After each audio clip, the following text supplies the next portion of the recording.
TVS নিয়ে এলো এমন এক বাইক যা স্ক্যাম্বলার, ক্রুজার আর নেকেড তিনটারই মিশ্রণ। টিভিএস রনিন লঞ্চ হয়েছে 2022-23 সালে। 2025-এ মডেল আপডেট সহ এসেছে ডুয়েল চ্যানেল এবিএস দিয়ে। এটাই হচ্ছে নতুন টিভিএস রনিন 225 এবিএস। চলুন দেখে নিই এই বাইকটি কেন এখন আলোচনার শীর্ষে। শুরুতেই কথা বলা যাক বাইকটির ডিজাইন এবং লুক নিয়ে।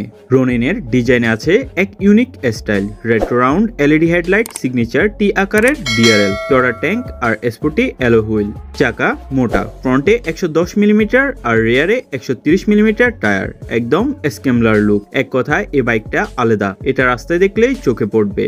এরপর কথা বলা যাক বাইকটির ইঞ্জিন পারফরমেন্স নিয়ে। এই বাইকে আছে 225.9 CC single cylinder 4 stroke oil cooled engine. Power মিলছে 20.4 পিএস এট 7750 আরপিএম এবং torque 19.93 newton metre at 3750 RPM. মানে সিটি কিংবা হাইওয়ে দুই জায়গাতেই দারুণ টান দিবে। গিয়ার বক্স 5 স্পিডের সাথে স্লিপার ক্লাচ, যার ফলে গিয়ার শিফট একদম স্মুথ। আর আছে জিটিটি গ্লাইড থ্রো টেকনোলজি, মানে আপনি প্রথম বা দ্বিতীয় গিয়ারে অ্যাক্সিলারেটর না ধরেও বাইক চালাতে পারবেন। সাসপেনশনের দিক থেকেও রনিন বেশ ব্যালেন্স। সামনে ইউএসডি ফোর্ক 41 মিলিমিটার, পেছনে মনোশক সাসপেনশন। ব্রেকিং আছে ডুয়েল চ্যানেল এবিএস, আরবান ও রেইন মোড, ভেজা রাস্তা বা সিটি ট্রাফিকে এক্সট্রা সেফটি।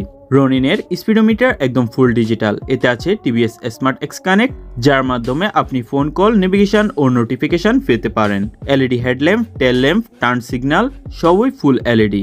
রনিনের ওজন 160 কেজির মতো, ফলে সিটির জ্যামেও চালানো সহজ। ট্যাঙ্ক 14 লিটার আর রিয়েল ওয়ার্ল্ড মাইলেজ আপনি পাবেন আনুমানিক 35 থেকে 40 কিলোমিটার প্রতি লিটারে। এক্সস্ট সাউন্ড একদম বেশি, শান্ত কিন্তু বেশ স্টাইলিশ। যারা বাইকে ভিন্নতা খুঁজেন, রেট্রো লুক পছন্দ করেন, আবার মডার্ন ফিচার চান, টিভিএস রনিন 225 এবিএস হতে পারে একদমই পারফেক্ট চয়েস।